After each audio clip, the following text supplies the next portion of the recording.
Okay, welcome. In this video we're going to learn about tangents and their relationships to the radius of a circle. So I'm looking at the GeoGebra screen. So first thing I want to do is let's go ahead and turn on the grid. And again, you can zoom the grid in and out by using the wheel on your mouse. And then I think I want to do the axis as well. And there we go.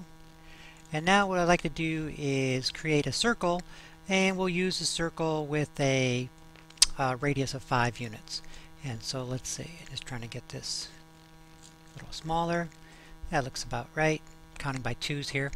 So I'm going to go to the circle tool, select circle with center and radius. I'll pick the center point. Well, it doesn't really matter which point. I'll start with the center point this time. And then the radius will be 5 units. So we'll press 5, enter 5 for the value. And then there's our circle. And then just a reminder, if you look at the algebra window in GeoGebra, you can see the equation of a circle that we've been reviewing. So x squared plus y squared because it's at the origin. It equals 25 because the radius is 5. 5 squared is 25. So that's where that equation comes from. Okay, now we're ready for the tangent.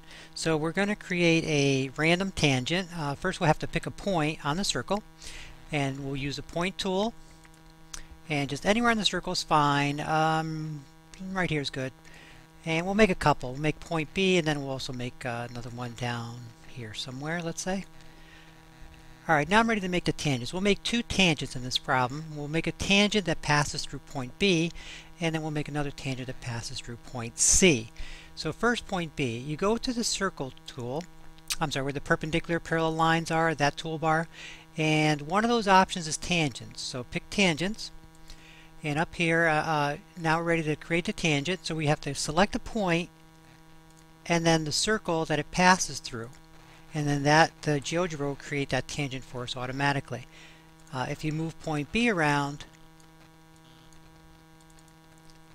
you can see that the tangent will follow it wherever the point B is because it's attached to point B. Okay, and we'll do the same thing with point C.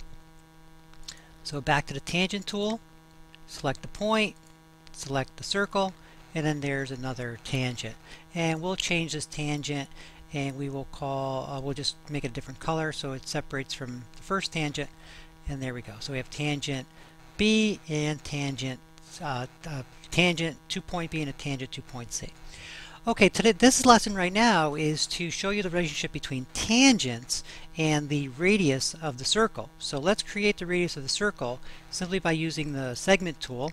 Highlight the center, go to point B, there's a radius. Go from point A to point C, there's another radius. And what lesson's all about is if you move point B again, go ahead and move it around, it's attached to the radius because the radius is also touching point B. But you notice something about the angle that the radius makes with the tangent. Doesn't it look like it's perpendicular right there? Well, let's find out for sure. We'll measure the angle by creating a point on the tangent. And then we'll go ahead and use the angle measure tool to measure that angle. So go ahead and click on it, and sure enough, it's 90 degrees. Does it always stay 90 degrees is the question? And the answer is, try it out. Move that point B, and sure enough, look at that. 90 degrees no matter where you go with the tangent. So one of the properties of tangents in a circle is that a tangent always forms a 90-degree angle with the radius of that same circle. And we will confirm it again using point C. So go ahead and create a random point on the other tangent, the purple tangent. Oops, I think I missed a line there, so try that again. There we go. Okay, and then go ahead and measure the angle. And look at that, another 90-degree angle. So tangents are perpendicular to the radii of circles, and we can see that here. Clearly the radii are congruent to one another, but what about, do you notice that when the tangents cross each other like this on top here? Well, what about, do you see that it makes a quadrilateral on the inside here? So if we know that when the tangents cross each other it makes a quadrilateral, we know the tangents themselves are perpendicular to the radii. If we knew one of the other angles, either the central angle here or we knew the outside angle where the tangents intersect, we could figure out the other angle. So let's create the angle A to see how big angle A is. Just go ahead and measure it. And in this particular case, you have to go clockwise, so try that again. So right now my angle is about 110. In fact, let me just go to the rounding tool and round it to 0 decimal places, so that makes it nice and tidy. Okay. Now that we have the 90, 110, and 90, really all we have to do is a little arithmetic to figure out that missing angle. So if we add 90 plus 110 plus 90, that's 180 plus the 110 is going to give us 290 degrees.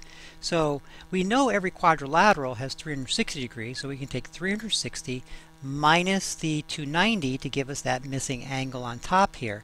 And so that's what we'll confirm right now. We'll confirm that this top angle is indeed 70 degrees.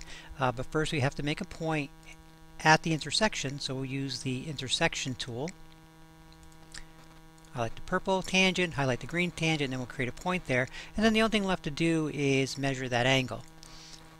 And again, you have to go to clockwise manner. And look at that, it's 70 degrees because it makes a quadrilateral when those two tangents cross. So I'll stop this lesson here. So there's two things we walked away with from this lesson. One is that every tangent makes a 90-degree angle with the radius of the circle. The other thing we notice is that when the two tangents cross themselves outside of the circle, well, it makes a quadrilateral. We can figure out that we know two of the angles of that quadrilateral because of the perpendicular nature of the tangents. This one's always going to be 90, this one's always going to be 90. So if you know the central angle, you can figure out the outside angle. If you know the outside angle, you can figure out the central angle using this method.